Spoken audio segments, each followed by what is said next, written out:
নারায়ণগঞ্জ রূপগঞ্জের বড়পা এলাকায় জঙ্গি আস্তানা সন্দেহে একটি চারতলা বাড়ি ঘিরে রেখেছে থানা পুলিশ ও পুলিশের অ্যান্টি টেরোরিজম ইউনিট। সকাল থেকে বাড়িটি ঘিরে রাখা হয়েছে বলে জানান জেলা পুলিশ। পুলিশ জানায়, নেত্রকোনা জেলার জঙ্গি ঘটনায় এক নারী জঙ্গিকে কক্সবাজার থেকে গ্রেপ্তার করা হয়েছে। কিছু সময়ের মধ্যেই ঘিরে রাখা বাড়িটিতে অভিযান শুরু হবে বলেও তিনি উল্লেখ করেন।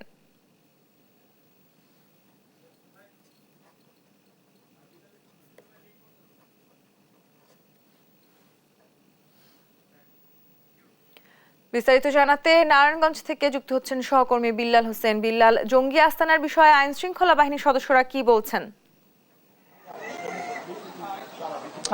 শুরুতে আপনাকে জানাতে চাই, এখন থেকে ঠিক 15 মিনিট আগেই অ্যান্টি টেরোরিজম ইউনিটের একটি দল কিন্তু এই ভবনটির, অর্থাৎ যে চারতলা ভবনটি, সেই ভবনটির উপরে কিন্তু উঠেছেন এবং তাদের পক্ষ থেকে আমাদেরকে জানানো হয়েছে ইতিমধ্যে তারা অভিযান শুরু করেছেন।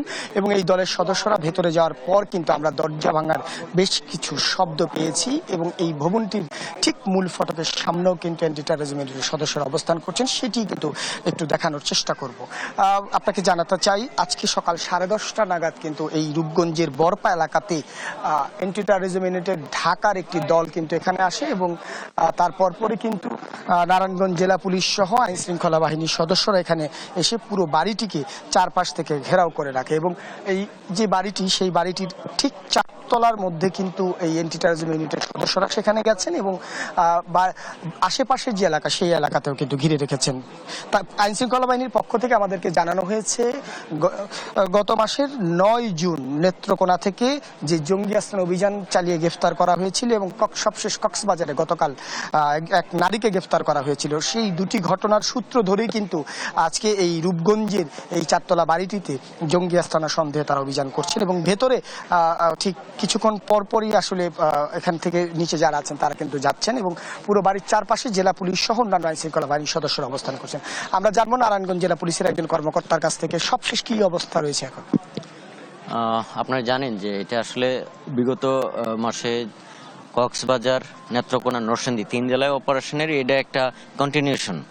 এখানে জানতে পারছি যে জঙ্গিদের অবস্থান আছে, সেই ভিত্তিতেই কিন্তু এখানে অভিযান পরিচালনা করতেছে। এখানে অ্যান্টি টেরোরিজম ইউনিটে আমাদের পুলিশ সুপার অপারেশন জনাব সানোয়ার স্যার আছেন, স্যার নিজেও অভিযান পরিচালনা করতেছে। আসলে স্যাররা বের না হলে আমরা এখন আপাতত কিছু বলতে পারতেছি না।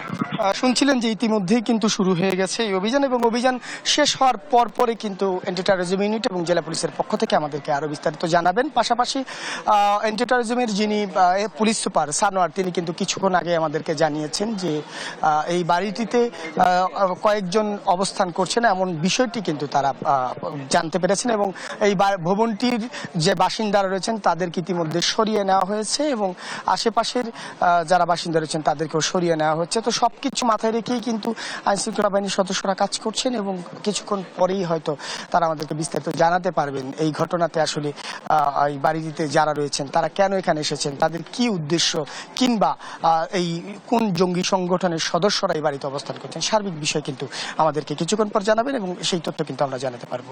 এই ছিল আমার কাছে এখন পর্যন্ত রূপগঞ্জ থেকে সবশেষ।